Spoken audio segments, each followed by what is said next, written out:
Сәлеметсіздер ме, құрметті мұғалімдер, арнама қош келдіңіздер. Бүгін сіздерге дәл осындай комикс жасаудың 3 түрлі жолын ұсынатын боламын. Алайда дәл осы комиксті біз қолмен салған болатынбыз. Енді сіздерге жеңіл бағдарламамен жасалатын түрін көрсететін боламын. Арнадан алыстамаңыздар. Мен сіздерге қазір Gemini'ді көрсеткім келіп отыр. Бірінші бағдарлама Gemini'де комикстеу. Енді Gemini'ге біз дайын промпттарды ChatGPT-мен істесек болады. Немесе өздеріңіз кітапқа сүйене отырып жазсаңыздар да болады. ChatGPT-мен біз уақытымызды үнемдейміз. Мен сұрайын, қазір Мұхтар Әуезовтың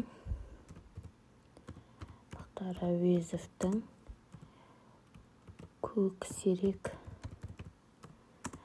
әңгімесін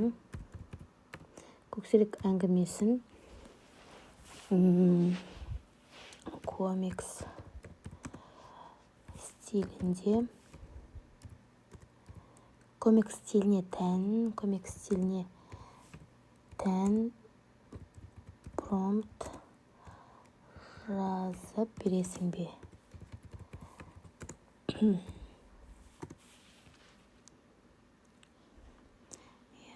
Комикстен белгілі білгішін жазып бердім.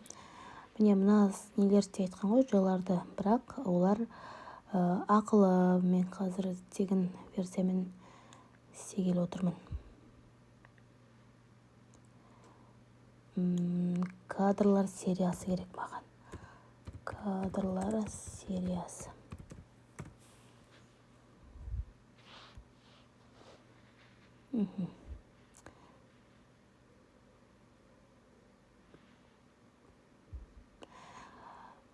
Қасқыр апаның қазып шыққан аңшылары бір жігіт кішкентай сұр бөлдірді ұстап тұр. Қасында қазақ ауыл балалары қызықтап қарап тұр. Дала, көк аспан, алыста таулар, айқын эмоциялар, таңғалу мен қорқыныш аралас. Мен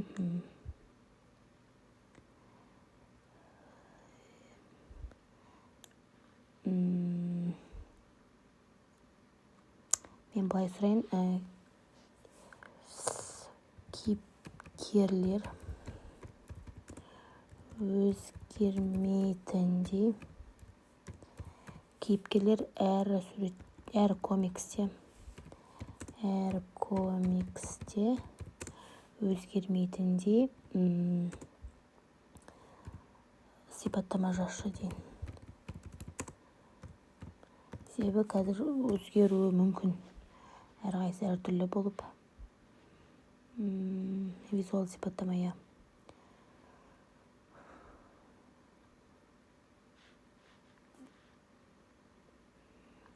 Бізде кім қайда? Көксерек ауыл балалар. Құрмаш жоқ па? Құрмашты бермеген сияқты, я.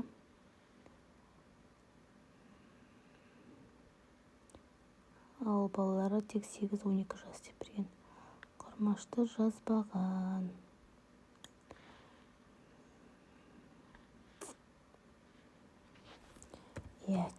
Я мультик стилінде тек.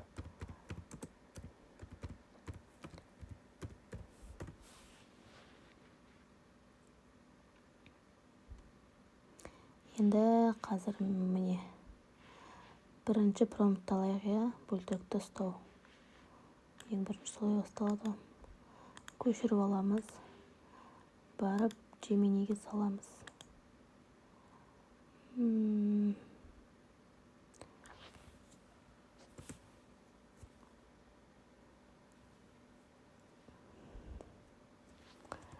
Комик стайл екенін білем екен. Жүрексінде да комик стайл. Комикс стайл. Көрек қазір. Вау. Міне, әдемі шығар, я. Енді суретті алып аламыз. Бұл Gemini деген нұсқасы, я. Енді мен екінші несін жүрем, ауылға келуді жүрем.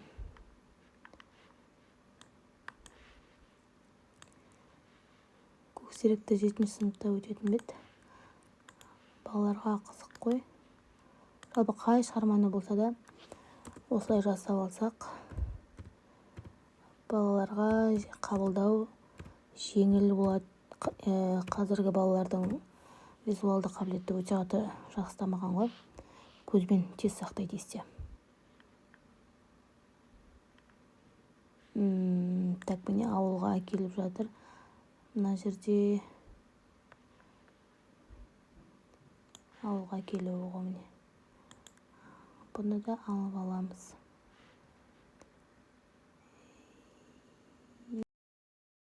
Енді міне 3 көксеректің өсуі қазір. Көшіріп аламыз.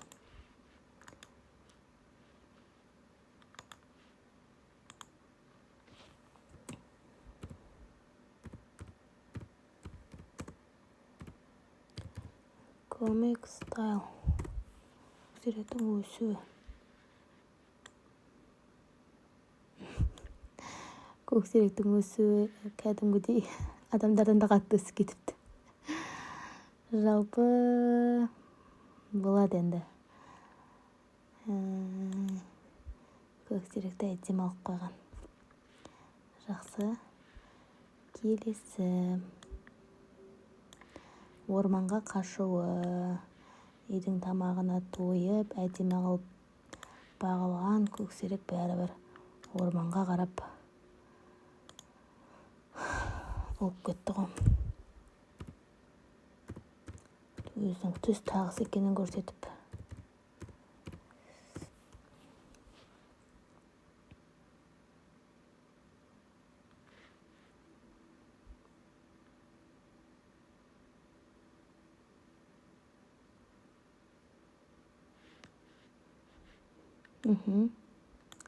Не.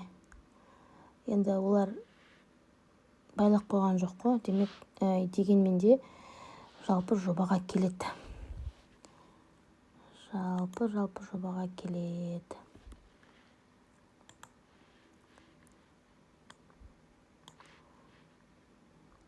Адамдармен қақтығыс.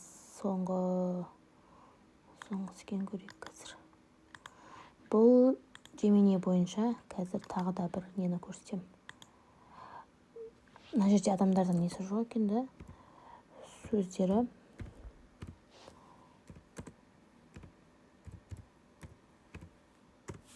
Міне, мынау соңғы финал дейді. Негізі сіздерге былай ұсынысым. Біз жаңа ChatGPT-ден сұрадық қой, промптты.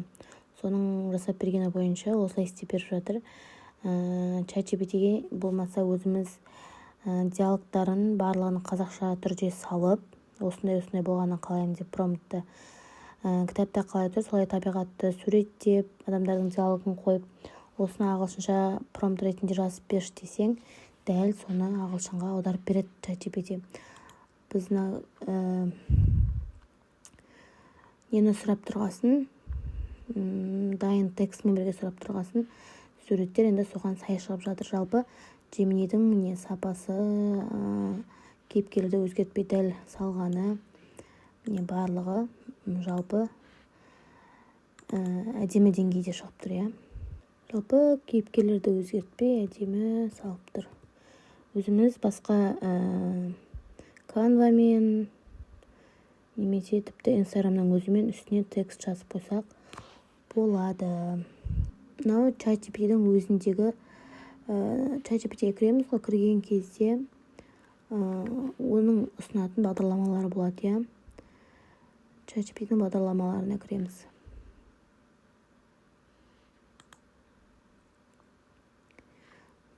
GPT-дің өзінің мүмкіндіктері мынау. Біз сол жерден фото жасайтын бізде міне Dale A. Осының өзіне кіреміз де. Алдын ала дайындап қойған көксеректің промптын жіберейін. Бұл так.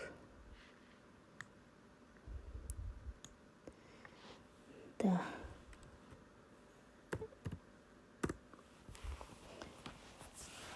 көрейік қазір бізге Daily қалай жасап береді екен.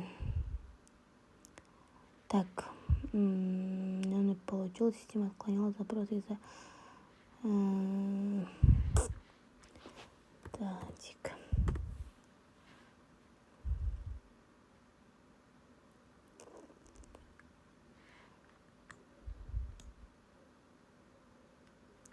Ой, жалпы енді қарайсыздар ғой. Міне бізге жасағалы жатыр бұйырса.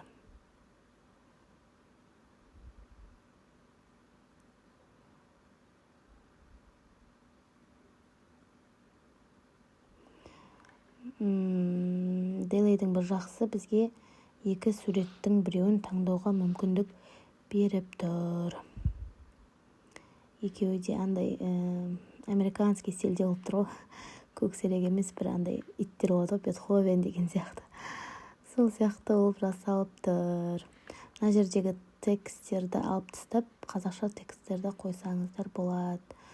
Енді бұны да бір нұсқа ретінде қарастырыңыздар. Қазір мен дәл осының екінші санасын жазып көрейін.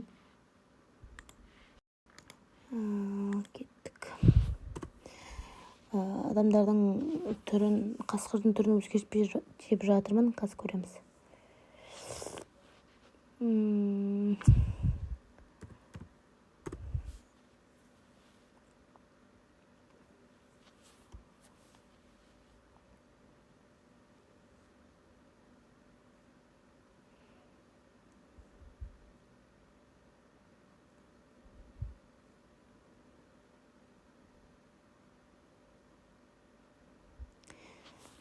Қараңыздар, мынау екіншісі, көксеректің жалғасы.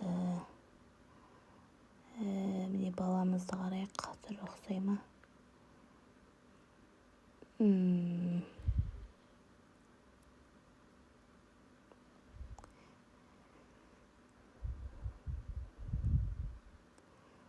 Мына көксерек кәдімгідей әдемі көксерек болып тұр ғой.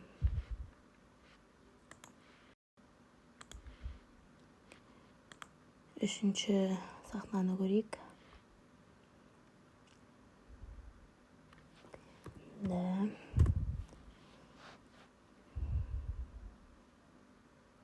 Жалпы енді осылай. Өздеріңіз қайсысы жақсы екенін қарап аласыздар. Барлығына тіркеліп алу керек. Бірден тіркелмесе болмайды. Міне, мына сурет маған Американың жаңа жылын елестетіп жатыр. Әдемі қылып. Жалпы енді Daily'дің мүмкіндіктері осындай енді. Мүмкін промпттарды басқашаға ауыстырасыз. Мен дәл сол промптпен қазір тағы бір сайтқа жасап көрсетейін. Gemini'дікін көрдік, Daily'дікін көрдік. Енді сіздерге тегін тағы ұсынатыным бұл Bing Image. Қазір Bing Image. Осыған кіріп көреміз.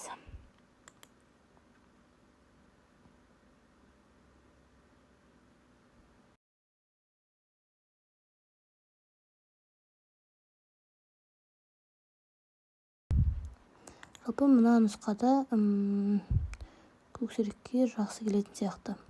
Қазір тағы біреуін көрейін.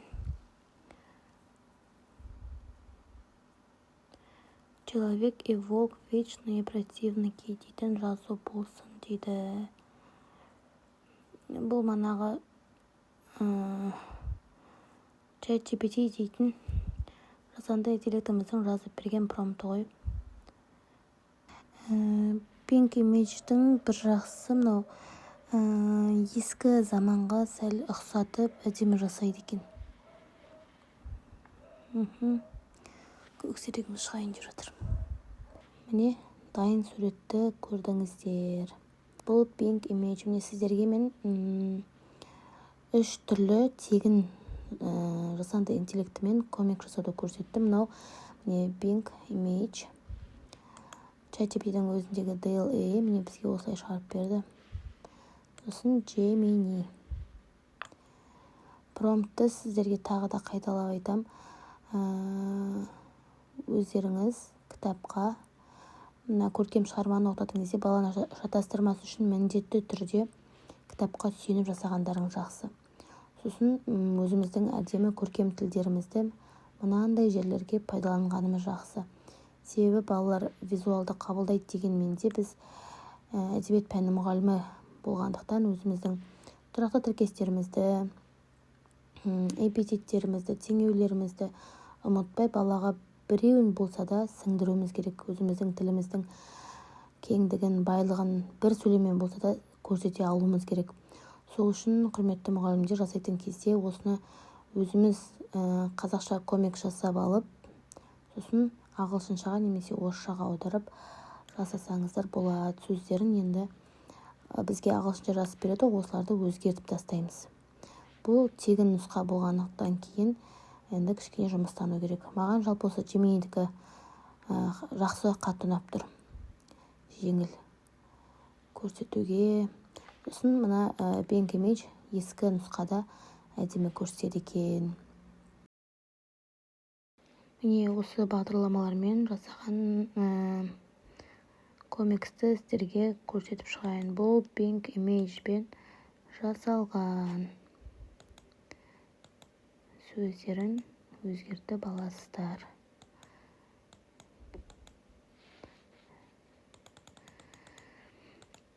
Бұл тек қана шығармаларды оқыту үшін емес, сонымен қатар информатикаға да керек. Көбіне керек қой. Бастауыш мұғалім болсаңыз да сізге керек. Немесе бір бизнесті басқарып отырсаңыз, реклама жасауға да керек. Жалпы меңгеріп алсаңыз, біліп жүрсеңіз, артық етпейді деп санаймын.